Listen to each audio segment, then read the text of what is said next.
सुप्रभात छात्रों, आज हम शास्त्री प्रथम वर्ष का क्लास लेंगे जिसमें आप लोगों को समास के भेद पढ़ा रहे थे कल। ठीक है, तो हम उसके अगले भेद के बारे में पढ़ेंगे। उससे पहले हम कल आप लोगों को बताए थे अव्ययी भाव समास। ठीक है छात्रों, उसमें हम आप लोगों को एक चीज बता रहे थे कि हिंदी में बहुत कम अव्ययी भाव समास पाए जाते हैं।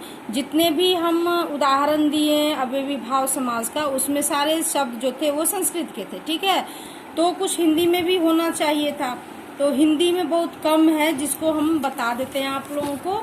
जैसे 3 प्रकार के शब्द हिंदी में अव्ययी भाव हैं। ठीक है छात्रों, तो इसमें देखिएगा ये सब शब्द आप लोग सुने भी होंगे, हिंदी में है। देखिए निडर है ना, ये नी जो है क्या है, ये अव्ययी भाव अवयव है।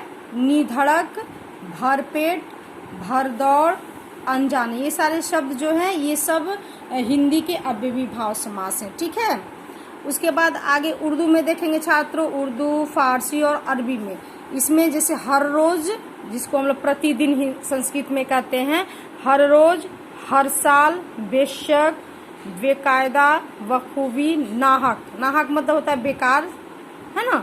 तो ये सारे शब्द क्या है, उर्दू, फारसी और अरबी के हैं। ठीक है, ये अव्ययी भाव शब्द समास हैं। उसके बाद भिन्न भाषाओं के शब्दों के मेल से, यानी अलग अलग बहुत सारी भाषाएं हैं जो कि हिंदी में हम लोग प्रयोग करते हैं, है ना।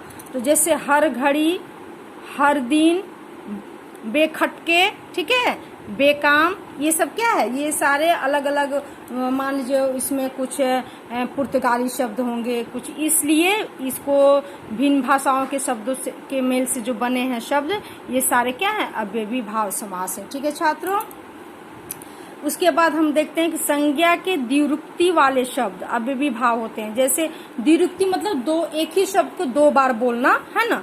तो जैसे घर घर, हाथों हाथ, कहते हैं ना, उसे वो समान हाथों हाथ लेना है। हाँ, घर घर जाना है, दिनों दिन माने कि रोज, दिनों दिन, रातों रात, कई रात तक, कोठे कोठे, है ना। तो ये सारे शब्द क्या हैं, ये शब्द भी क्या है, अव्ययी भाव समास होते हैं छात्रों। ठीक है, कभी कभी द्विरुक्ति शब्दों के बीच में ही या ही आता है, उसे भी अव्ययी भाव समास होते हैं। जैसे मन ही मन, कहते हैं ना, मन ही मन कुछ तुम सोच रहे हो, ये शब्द का प्रयोग हम लोग करते हैं। घर ही घर, आप ही आप, एका एक, मुहा मुंह, कहते हैं ना, कोई बात फैलती, कहते हैं मुहा मुही, वो बात सारे समाज में फैल गई।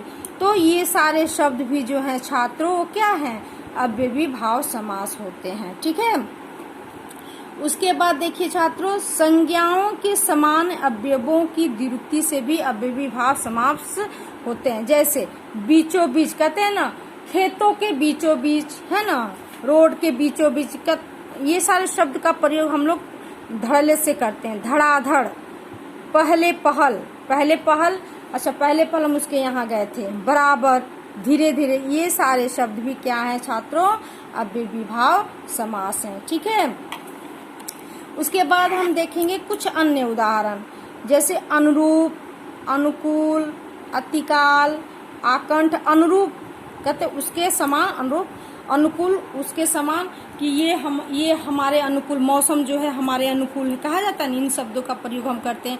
अतिकाल बहुत मतलब समय तक, आकंठ आजीवन, है ना, साल दर साल, नस नस, तिल तिल, जल्दी जल्दी, इन सारे शब्दों का जो हम प्रयोग करते हैं, तो ये सारे शब्द छात्रों अव्ययी भाव होते हैं। ठीक है, यानी कि आप लोगों ने अव्ययी भाव समास जो पढ़े, उसके भेद पढ़े, उसके शब्दों के, उसके उदाहरण को पढ़े, वो संस्कृत के थे, कुछ हिंदी के थे, कुछ उर्दू फारसी के थे, कुछ अन्य भाषाओं से लिए गए थे, कुछ प्रतिदिन हमारे जीवन में उपयोग होने वाले शब्दों को हमने देखा। ठीक है, अब हम छात्रों देखेंगे आपको तत्पुरुष समास, यानी समास के दूसरा भेद तत्पुरुष समास। इसके बारे में कहा जाता है, आप लोग को बताए थे कि इसमें उत्तर पद जो है प्रधान होता है, यानी बाद वाला पद।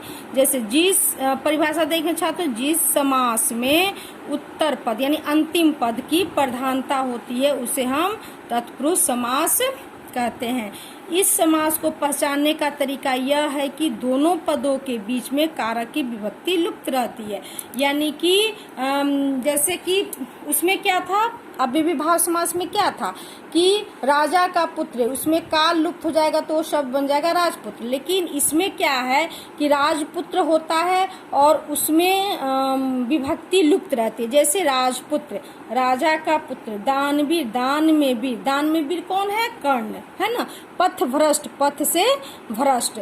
तो ये हुए आपके क्या छात्रों, तत्पुरुष समास। ठीक है, हम अगला इसके जो भेद हैं, इसके भी भेद हम पढ़ेंगे तत्पुरुष समास के अगले क्लास में। धन्यवाद छात्रों।